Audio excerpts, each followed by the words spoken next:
The 5 games of Christmas continue with the league's leading legend LeBron James playing on Christmas Day for the 14th straight season. I'm sure he's going to give us the gift of an elite performance. He's going against the Mavericks and Luka, who's looking to cement his role as the future of the NBA, coming off a 32-point performance. Grab some more Christmas turkey, sit down in the living room, and join us on Countdown.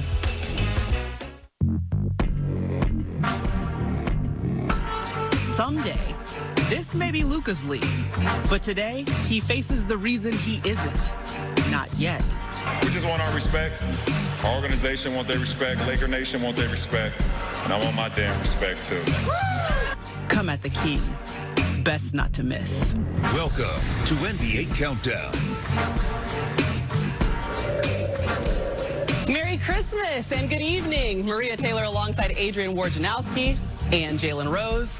Merry Christmas. The holiday fun continues for sure. And this is our 4th game of our 5 games of Christmas, and it's your primetime special. It's Dallas, it's the Lakers. There are plenty of storylines to get into. How about we start with young Luka, the Don, leads this year's Mavs team after becoming just the 6th 21-year-old in the league history to make the first team All-NBA last season. However, the Mavs are without Kristaps Porzingis. The Lakers, though, are looking to repeat as champions after rolling through the bubble. They're seeking their 18th title, which would pass the Celtics for most all-time. But LA did have some roster turnover. Montrezl Harrell, Marc Gasol, Dennis Schroeder, and Wesley Matthews, notable additions, while Danny Green, Rondo, Avery Bradley, Dwight Howard, and JaVale McGee all departed. Woj, that means that kept you very busy during the shortened offseason. Rob Pelinka was hard at work. How would you describe the way that they were able to reload from a team that had already just won a championship in 2020? Yeah, Maria, that's what was so rare about what the Lakers did in this offseason. It is rare when a defending champion actually got better, and they did, and that started with Dennis Schroeder, that trade with Oklahoma City. They have not had a playmaker like this with the Lakers. You saw in their first game against the Clippers, 14-12, 8 assists. This is a player who gives them a different dynamic, and he's got a year left on his contract. I'm told that they've already started extension talks. They made him an offer prior to the season. They can offer him more money starting February 16th, as much as 4 years, $83 million on top of the year he has left. But they want to keep Dennis Schroeder for the long term, and he's moved right into that starting lineup, and he's an impactful addition for the Lakers. Success happens from the top down, so you want to give credit to Jeannie Buss and Rob Pelinka in the front office, and obviously LeBron James and Anthony Davis on the floor. But what about the job that Rich Paul has done with this team?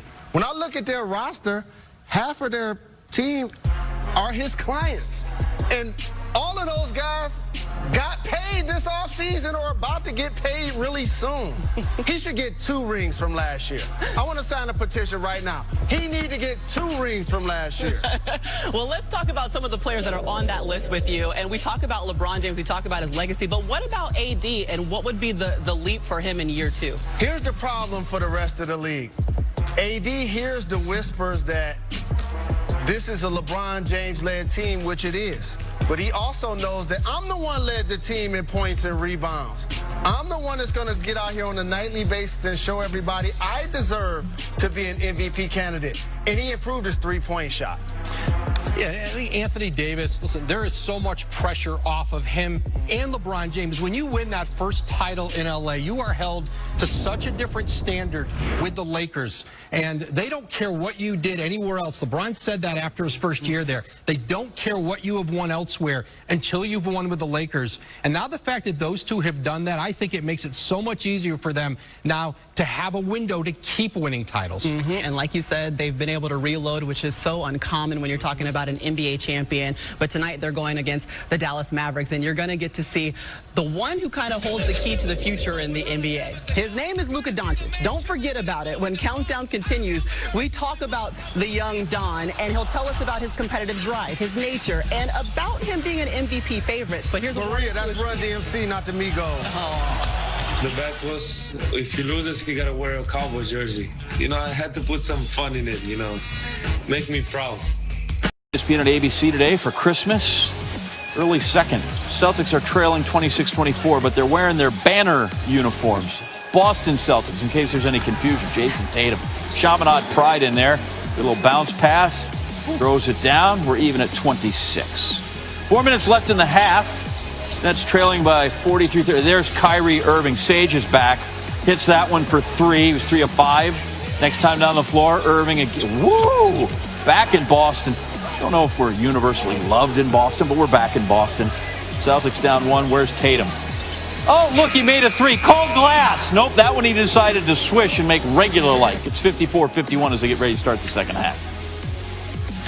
In the beginning, I knew I was going to be a basketball player. I always was the best in basketball, you know. I left all my friends in Slovenia. A lot of people told me, you're too young to go, but I didn't want to listen to them. I want to listen to me. My basketball journey has been a lot of fun.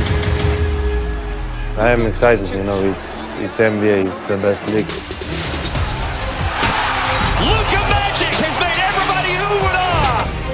Absolutely spectacular from Luka Doncic!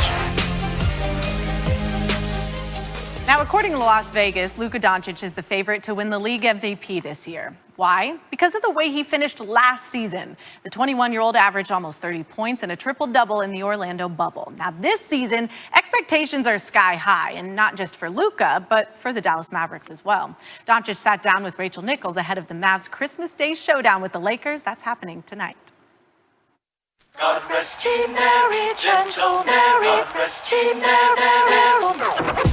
Doncic looking for that dagger. Gorgeous move from Luka Doncic. What can he do? Luka, this is your first Christmas Day game in the NBA. What are you looking forward to about it? Oh yeah, very excited. This is my first one, and we play the champions. That's why I'm excited too. So it's gonna be a fun day, fun game, and a lot of people is gonna be watching. So I hope that it's gonna be a great game. Do you have a favorite Christmas memory from growing up? When you were a little kid, the presents you got, I think that was my favorite part in the morning. So I couldn't sleep. This historic 2020 NBA championship belongs to the Los Angeles Lakers. So this year, instead of getting presents under the tree for Christmas, you are getting the defending champion LA Lakers. The first time you played LeBron James, you were only 19 years old. We've seen the picture of you standing outside the locker room waiting for him to sign a jersey. So much has changed since then. Obviously, I remember the whole first game. It was very special. You know, it's something I remember a long time. Luka for the tie, he got it! Now it's way different than the first game, you know.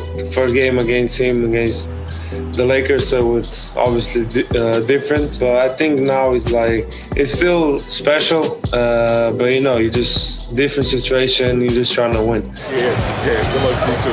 Yeah, boy, keep getting better.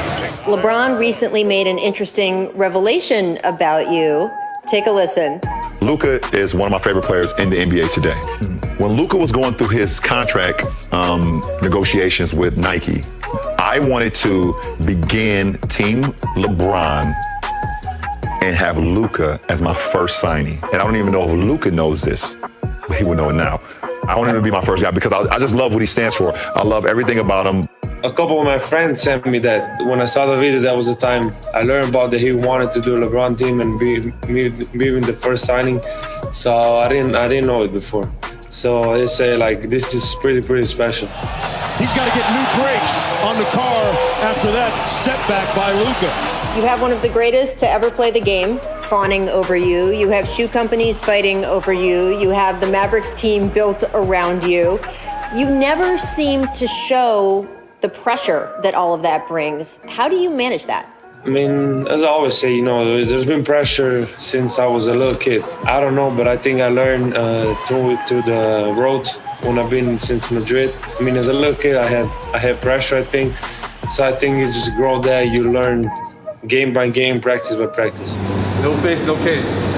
You recently won a bet with one of your teammates, Jalen Brunson, over a video game challenge you guys had. Can you please explain to America what happened? So we played FIFA. The bet was, if he loses, he gotta wear a Cowboy jersey because he's an Eagles fan, you know. It wasn't just that you made him wear a Cowboys jersey. Luka, what did the nameplate on the back of the jersey say? Luka's son. You know, I had to put some fun in it, you know, make me proud. What a performance. That's legendary stuff right there. Doncic pulls up, three-pointer, bang! Doncic wins the game at the buzzer! You were phenomenal in the bubble. In the playoffs against the Clippers, you had that double overtime 43-point masterpiece. But you guys still lost the series. What did you take away from that?